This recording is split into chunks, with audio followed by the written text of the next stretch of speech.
Bonjour, bienvenue sur cette vidéo 2. Je suis Michel Hull, infopreneur et un passionné de géobiologie. Et au travers de ces vidéos, je vais vous apprendre des exercices simples pour vous aussi faire l'expérience de l'énergie. Donc dans la vidéo précédente, je peux parler de la médecine chinoise qui a cartographié la constitution énergétique de l'homme via les méridiens qui amènent l'énergie au niveau cellulaire, au niveau des organes vitaux. Elle a répertorié différents chakras, dont les 7 majeurs, qui permettent d'absorber l'énergie qui est autour de nous, de rejeter l'excédent d'énergie, et aussi qui a un rôle de régulateur et de distributeur des énergies à tous les niveaux de notre organisme physique, mais aussi énergétique.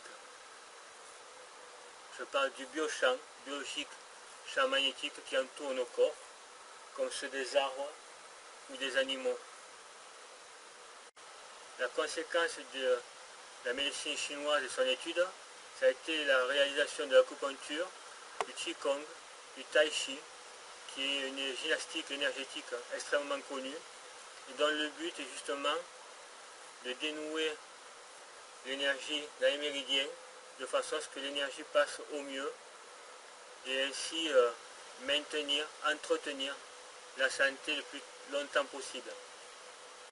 Donc dans cette deuxième partie de cette deuxième vidéo, je vais vous parler et surtout vous apprendre une technique, un exercice qui a été oublié pour ne pas dire rejeté, et dont la fonction était d'élever la vibration d'un lieu, d'un repas, et afin de pouvoir justement faciliter les échanges d'énergie, l'assimilation des énergies. Donc je vous dis à tout de suite.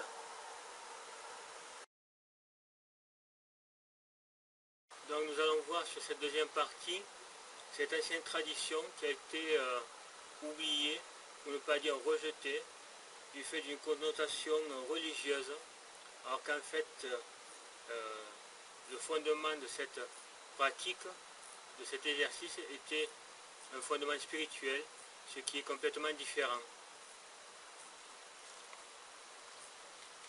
Comme vous le savez, nous sommes entourés d'énergie. Ce que nous émettons au niveau émotionnel, au niveau sentiment, colorie entre guillemets nos énergies. Donc si je ressens de la peur, mon énergie sera complètement différente que si je ressens de l'enthousiasme, de la joie.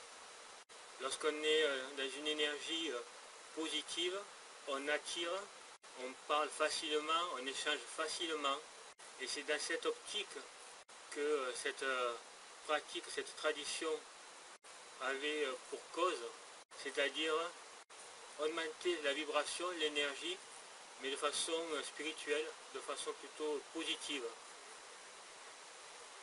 Du fait de la connotation très religieuse qui s'est impliquée dans cette pratique, peu à peu on s'en est détaché, voire on a ressenti une aversion à la mettre en œuvre, à la pratiquer.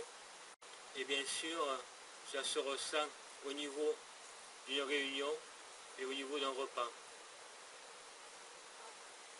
Donc cette pratique ancienne, c'était la grâce, celle de remercier, d'accorder sa gratitude à l'univers pour avoir un repas pour nourrir notre santé, pour avoir des amis et une famille autour de soi.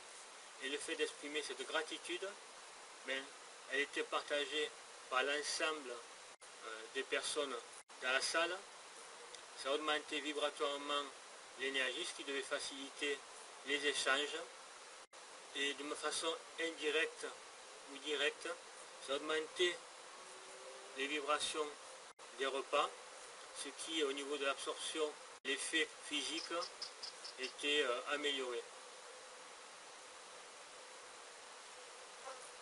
Et passons à la pratique, car les vidéos sont courtes et mon but c'est de vous apprendre à sentir, à expérimenter, et accessoirement vous pouvez sur Google ou avec les livres que je vais vous recommander obtenir plus d'informations. Donc hier je vous disais tout d'abord se centrer, s'ouvrir à un esprit ludique de façon à être ouvert au nouveau, à l'apprentissage.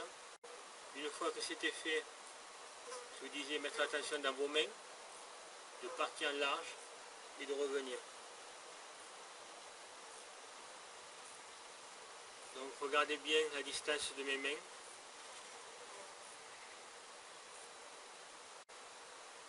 Voici le rayonnement énergétique du biochamp du plateau de fruits.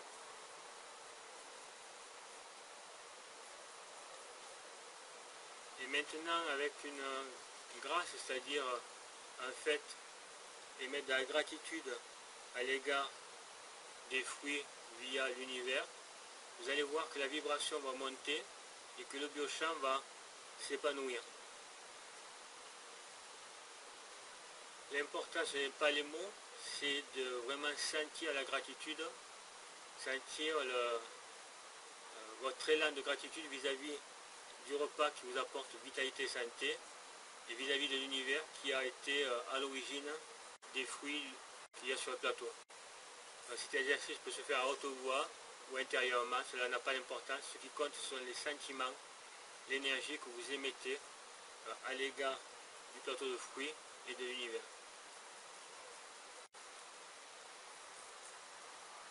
Bon, je vous remercie pour les bienfaits que vous apportez à ma famille et à moi-même, pour toute la vitalité que vous nous apportez. À travers vous, j'ai béni et je remercie la terre et les pommiers qui vous ont produit, ainsi que les producteurs qui vous ont semé et permis de mûrir.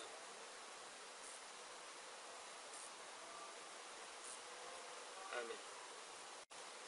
Le mot Amen ou ainsi soit-il permet d'arrêter le transfert énergétique, de couper l'exercice.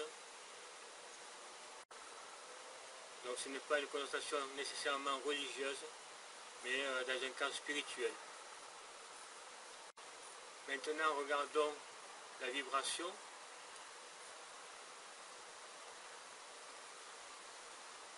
Vous voyez la différence.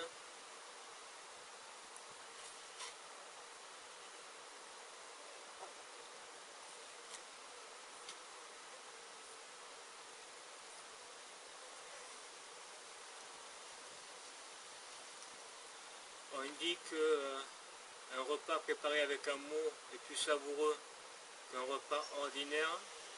Et bien là, vous avez l'explication. En effet, un repas qu'on prépare avec amour, on lui infuse une énergie positive. Et cette énergie positive est à son tour absorbée par les consommateurs, par les personnes qui goûtent votre repas préparé avec amour. Donc voilà le deuxième exercice de cette deuxième vidéo. Ce sont des exercices simples. Tester, vérifier. Vous pouvez même, je le déconseille, mais vous pouvez vérifier en émettant une émotion négative. Et vous verrez qu'à ce moment-là, le biochamp va se rétracter plutôt que s'épanouir. Voilà, on se retrouve pour la conclusion. À tout de suite.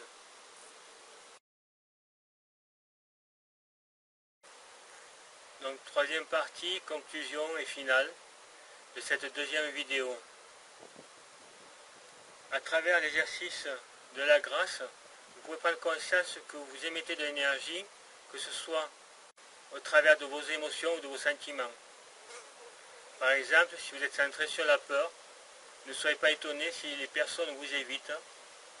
Et à l'inverse, vous avez peut-être remarqué que lorsque vous étiez de bonne humeur, de joie, enthousiasme, vous rencontriez des personnes connues ou inconnues et vous aviez la facilité à échanger.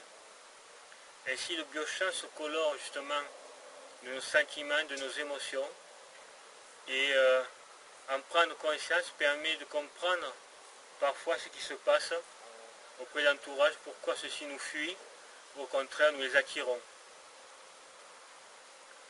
Par exemple, si j'ai une bonne vitalité, une bonne santé et de la joie, je vais peut-être attirer des personnes qui sont en souffrance, car justement, elles veulent de l'énergie, elles veulent se ressourcer.